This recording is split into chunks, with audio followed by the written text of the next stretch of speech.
Hey everyone! So today we're going to talk about a couple of corals that could pretty much survive in a toilet bowl. So when you're getting started out with your first reef tank, sometimes you don't want to go for the most difficult corals. You want to start pretty easy and then work your way up.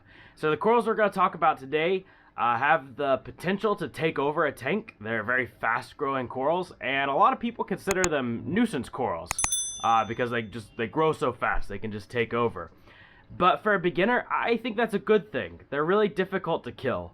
And seeing something grow really fast can kind of like really boost your confidence. When you see a coral kind of just take over a rock, you think, oh man, I'm ready to try something more difficult now. So starting with something simple that grows fast, but is still pretty, can really give you a lot of confidence to take things to the next level. So we're going to talk about some of those easy corals, but I wanted to just give you this disclaimer first, that these are corals that can take over. They're sort of like weeds. But when you're getting started out, you want something that's going to take over. Okay, maybe not something that'll take over, but something that'll at least grow fast. So let's begin with my personal favorite, mushroom corals. They are super easy, and they do grow really quick. They just come in a huge variety. Like, my personal favorite are the red mushroom corals that I have in my tank, and you can see them right here. They're great because they don't have any crazy lighting requirements. Just, a basic reef light with your actinics and your high whites is perfect for them. They don't need anything else. And they also do not yearn for the grave. So many corals, they have a very low tolerance for mistakes. If you make a mistake, it's like they just want to give up and just throw in the towel, and they're just done. Mushroom corals will continue to fight on, even if you have some parameter problems. If your ammonia spikes, they won't be happy about it, but they probably won't die. They will hold on.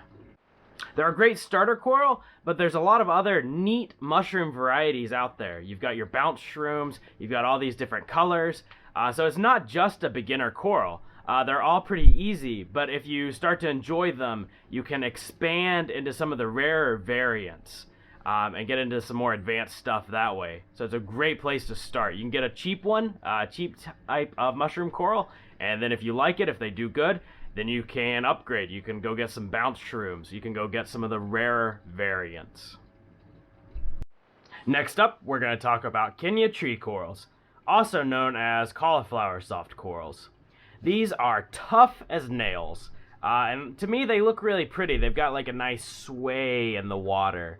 But a lot of people don't like them because they grow just incredibly fast, and they are also one of the corals that have the potential to just take over.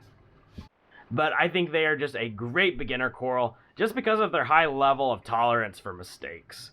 And also they have similar lighting requirements to mushroom corals, which I wasn't very specific about a minute ago. The type of lighting that will work for these corals are, if you're kind of old school still, using T5, fluorescent lights, those will work, or just some really basic high-powered LED lights that have your blue actinics and your high whites. With that type of lighting, this coral will definitely grow, and it'll grow quick. A lot of people, they talk about these corals like, hey man, don't put that in your tank, it's going to take over. What are you going to do when it just gets too big? And in my mind, coral are not like fish. A coral, you don't have to chase it down if it multiplies too quickly. Corals don't move. If it gets too big, or if it starts putting out too many little offspring, you can go in and you can just pluck them out. You don't have to chase them down. That's why I think it's okay to start with corals that grow too quick, or that grow quickly. If it ever does become a problem, you can just take it out. You can just pluck them out of the tank. Now, there are a couple that are not so easy to pluck out, and we're going to talk about those in a minute. Those you do have to be a little more strategic with. But mushroom corals, Kenya trees, no problem. And we're going to talk about some of those corals now that you cannot just pluck out of the tank, that do become a little bit more ingrained and difficult to remove. First up, I'm talking about green star polyps. I think they are great. They're super tough, they grow so fast, and in my mind they're pretty. A lot of people compare them to weeds, but in my mind, the only difference between a weed and a flower is philosophical. I think green star polyps are just great. But these are one you do have to be careful where you put them, because they kind of become like a carpet that'll just cover rocks. You can't just pull out one, like with a Kenyan tree or with mushroom corals. So you want to put them on a rock that is isolated. So the way people do this, they do it two ways. They put it on a rock in the sand bed with no other rocks touching it, kind of like an island, and they just let the green star polyps take over that rock. And another way people grow green star polyps in their tank is they take a frag plug that has green star polyps on it, and they stick it to the back wall of their tank, and the green star polyps just take over the entire back wall of the tank and create just this beautiful background. So even more advanced reef keepers, they'll do this. They'll use green star polyps. You just have to be careful where you put them so that they don't take over your tank. But I still think they're just a great beginner coral, just because of how tough they are and how fast they grow. I had some in my tank, and I did find a way to kill them. It turns out if you have a bubble tip anemone, it will pick the worst spot in your tank, and it'll plop right down on your green star polyps and kill all of them. That's exactly what happened with my bubble tip anemone. But that's another story. Alright, coming up with another leather coral, you have your green cabbage leather coral. These are another great tough coral, and they come in a couple different colors. Just your regular cabbage corals are significantly cheaper than the green variety that I have here that just absolutely glows. They have the potential to be a little bit aggressive and to take over. But again, they are just a really great, simple, pretty coral. I personally prefer the green variety. I don't really like just the standard cabbage coral. They're just kind of brown, and that doesn't really appeal to me. I like a little bit of color with my corals. But again, just start cheap. You know, start with the brown one, and if it lives, then you can get the green one. Then you can get the more expensive one. You know, I always think it's better start cheap, make sure you can keep the cheap stuff, and then you can get the expensive stuff. If the cheap stuff lives, you've got a better chance with the expensive stuff. And last but not least, I'd like to talk about toadstool corals. These are a great coral. Again, just like all the other ones I've talked about today, super tough, but I consider these the moodiest coral I have in my tank. There are times when the water will be fine, the lighting will be fine, everything will be happy, everything else will be happy, but my toadstool coral, you know, even like today, will just be closed, and I'll have no idea why. This is something I've talked about with a lot of other hobbyists. Their toadstool corals will just close for no reason, and they'll just stay closed for a couple of days.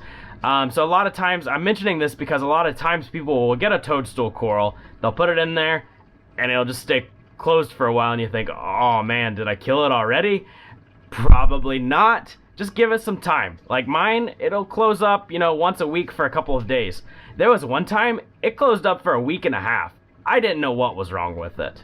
Who knows? They're kind of a moody coral. They're just weird like that.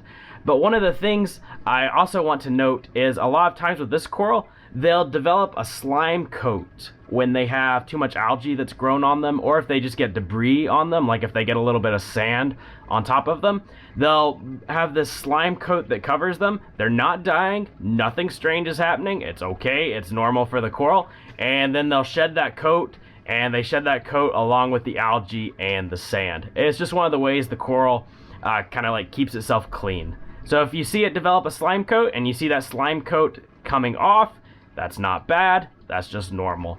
Now, if the coral is starting to deteriorate or melt, then it's probably dying. But if it's just a slime coat, don't worry, that's normal. Well, thank you guys so much for watching. I hope you enjoyed this, and I hope you find it helpful. A lot of people are scared to try corals, but if you start with some easy stuff, once your tank is cycled and once you have things leveled off, all of your parameters are stable, and you have the proper lighting, you can keep these corals no problem. And 5 corals in a small tank, you know, that fills it up. That can make a nice reef right there. And it's just a great way for you to get started. And if you have success with these easy corals, then you can move on to some harder stuff. So lots of great places to start here. But again, I hope you enjoyed. Be sure to like and subscribe, and I'll see you next time. Oh, and one more thing. This video comes with a free resource. Comes with me. So if you ever have any questions and you don't want to ask it in a comment, you can shoot me a DM on Instagram. It's right here. and I'll get back to you pretty quick. I'm pretty easy to get a hold of. Alright, well, I'll see you next time. Bye.